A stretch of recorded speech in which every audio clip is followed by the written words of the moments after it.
Hello guys, what's up? So Marvin eh. And today, September 28, 2024, ang opening sa Pangilby Bridge. And then during sa lunchtime, amo walang gi-confirm, so kauban ako si Koy Koy. Kauban ko. Hoy, ikaw ba din na? Ako pong amigo.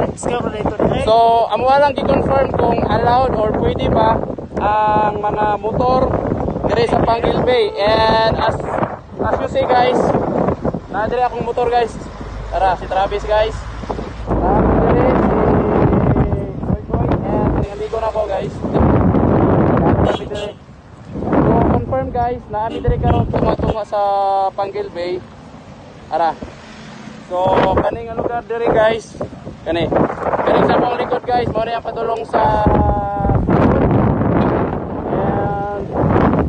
dire mo rin pa ito katanggob lagi. So medyo dire guys hangin, pero kaya naman, kaya. So namin karon sa tunga-tunga nga area. O makita nyo guys, daghan yung na daghang mga sakyanan, mga nangagi dire.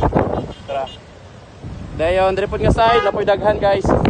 So confirm pwede ang motor. So ang ibang papilit nila sa highway or ibang paskil nila ng mga restriction, I don't know kung sakto or dili, pero kita ninyo guys, tara. So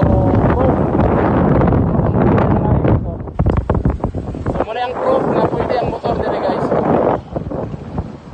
Then karon guys, kay break man namo. So dito mi sa Tanggub maniod to. Kauban si Koy Koy. Tara Koy, tira. So kamo guys, mga nakamotor Tibok Pilipinas. So anhin mo dire, pwede mo agi sa Pangilby ang motor nga 2 wheels. Motor nga 2 wheels, basta motor. Bye guys.